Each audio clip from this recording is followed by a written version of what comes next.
tutti e benvenuti, se questa è la prima volta che capitate sul mio canale, o bentornati.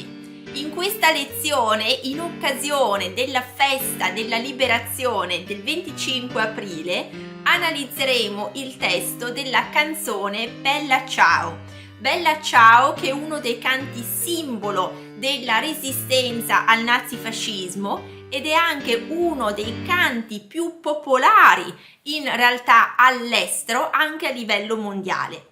Vi ricordo che potete regolare la velocità del video se parlo troppo lentamente o se parlo troppo velocemente, premendo sulle impostazioni in basso a destra, sulla rotellina, e oltre a sottotitoli in italiano ho preparato anche sottotitoli in inglese, francese, spagnolo e russo se ne avete bisogno. L'origine di Bella Ciao in realtà è ancora incerta. Ci sono certi storici della canzone italiana che l'hanno fatta risalire a livello di testo e di musica a certe influenze dei canti di lavoro delle mondine. Le mondine erano le lavoratrici stagionali nelle risaie e questo intorno al XIX secolo. Altri storici invece l'hanno fatta, insomma, riconnettono un po' la melodia al Cinquecento francese, altri ancora certe melodie invece Yiddish, quindi insomma l'origine è proprio incerta, però quello che si sa è che non veniva cantata in realtà proprio dai partigiani durante la seconda guerra mondiale. È un canto che è diventato molto popolare solo dopo la seconda guerra mondiale. Allora, cosa faremo in questa lezione? Analizzeremo il testo strofa per strofa e cercheremo di dare un'interpretazione quindi alle parole del testo. Partiamo dalla prima strofa. Ci sono due voci qui, c'è la voce di lui e la voce di lei e questo andrà avanti durante tutta la canzone. Allora, vediamo. Una mattina mi sono svegliato, oh bella ciao, bella ciao, bella ciao, ciao, ciao. Una mattina mi sono svegliato e ho trovato l'invasor.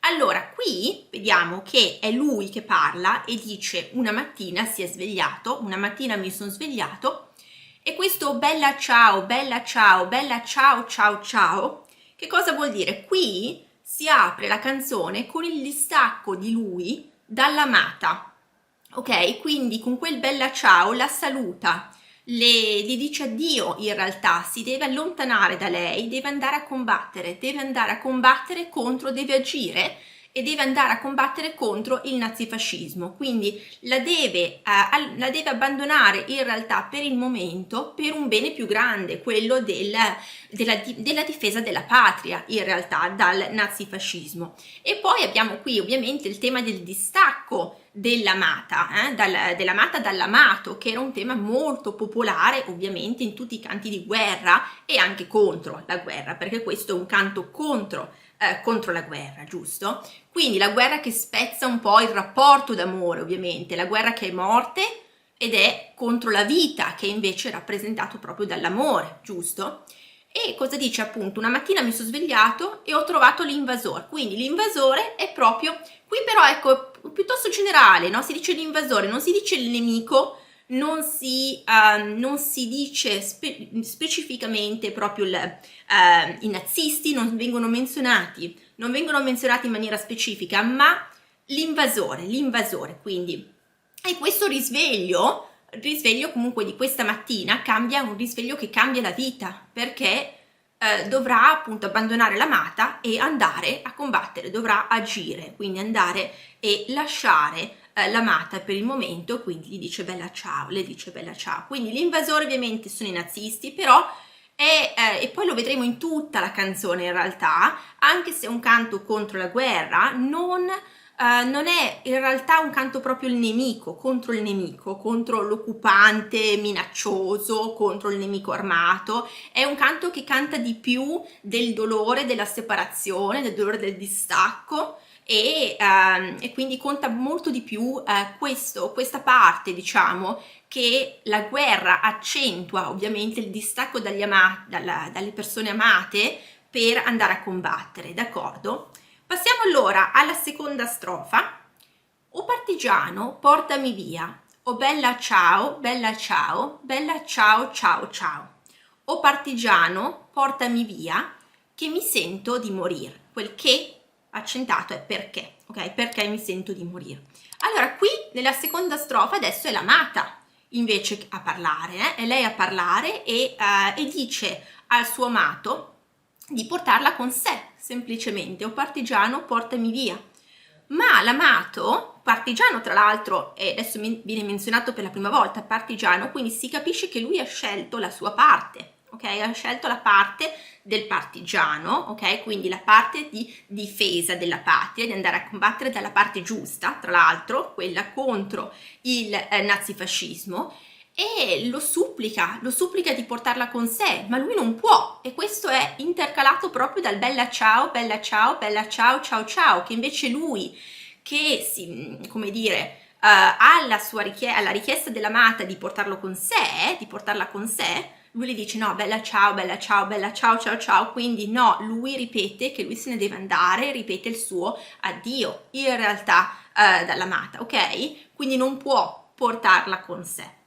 E poi appunto ripete ancora, lei è un partigiano, portami via che mi sento di morire. Beh, logicamente perché distaccata dall'amato, lei si sente come se le cose non avessero più alcun senso, come se si sente morire in realtà proprio per questa separazione dolorosa dall'amato, ok?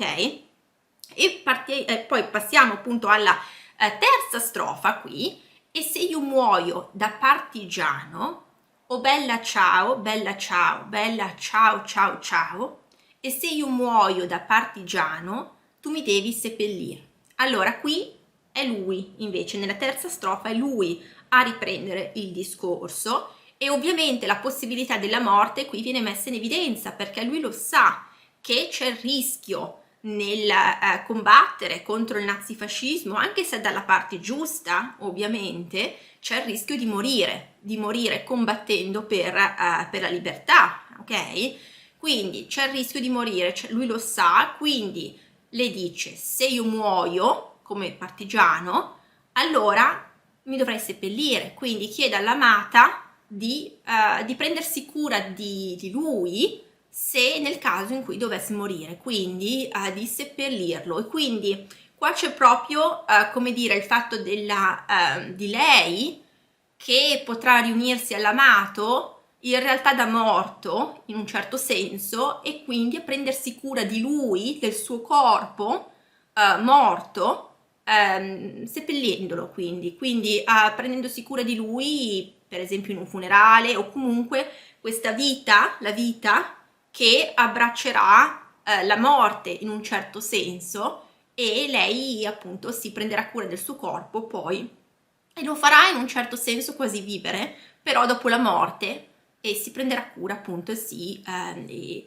lo seppellirà. E poi andiamo avanti con la strofa successiva, e seppellire lassù in montagna, o bella ciao, bella ciao, bella ciao ciao ciao, e seppellire lassù in montagna sotto l'ombra di un bel fiore.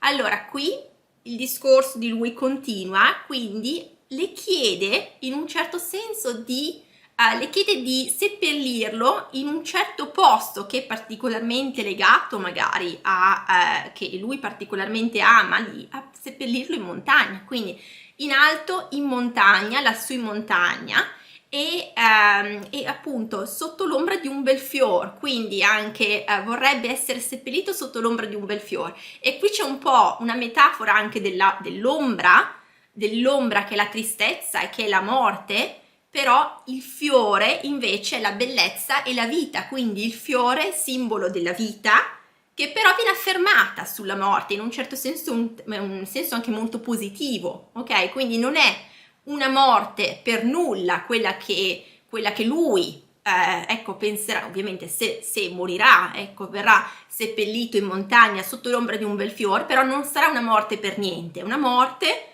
per la vita in realtà, con questo fiore che sarà sulla sua tomba, d'accordo? Quindi questo fiore che rappresenta la vita, ok? Quindi poi tra l'altro, ecco, potremmo dire E questo si rifà anche all'altra strofa in cui lei chiedeva a lui, lo supplicava di portarla con lei, con lui, di portarla con lui, però in realtà la canzone qui è più maschile perché tradizionalmente è l'uomo che va a combattere. Ci sono però state, questo come tra parentesi, ci sono state però tante donne anche partigiane che ovviamente aiutavano e che si occupavano, per esempio erano staffette anche che portavano messaggi tra i vari gruppi partigiani, insomma ci sono state tante donne in realtà anche partigiane, però qui in questa canzone si rifà più tradizionalmente anche al fatto che è l'uomo che va a combattere, la donna che si prenderà cura poi, che raccoglierà anche una vita ben spesa in realtà da parte dell'uomo, quindi che ha scelto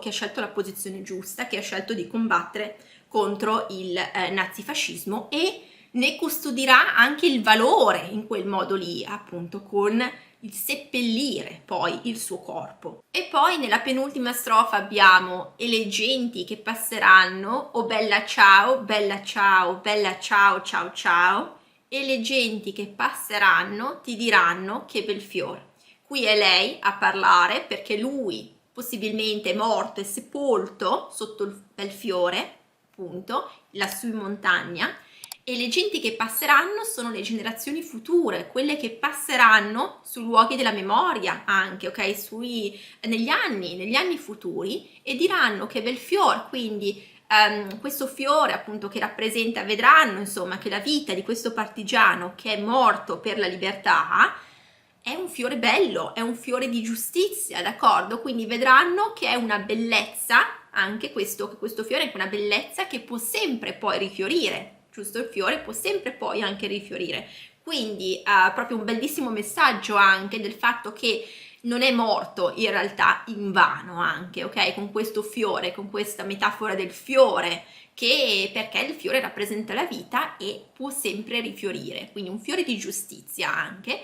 E poi l'ultima strofa abbiamo, e questo è il fiore del partigiano, oh bella ciao, bella ciao, bella ciao, ciao, ciao, e questo è il fiore del partigiano morto per la libertà, ok? Qui nell'ultima strofa a parlare possibilmente siamo noi invece, le generazioni future che sono venute dopo la guerra e che abbiamo capito quanto è stato importante il fatto che questo partigiano, così come tutti i partigiani ovviamente che rappresenta, in realtà abbiano combattuto e abbiano combattuto per la nostra libertà, in realtà è questa poi il fine ultimo, ok? La libertà, l'ultima parola in realtà anche della canzone, e qui vediamo proprio lo scopo, il frutto, ok? Che dopo la sua morte in realtà non c'è il nulla, c'è la libertà, quindi non c'è la perdita, ma c'è la nostra libertà in realtà, ok? Quindi lui ha speso la vita per dare a noi, le generazioni future, la libertà, quindi un messaggio molto bello in realtà, quindi non è stato dimenticato assolutamente,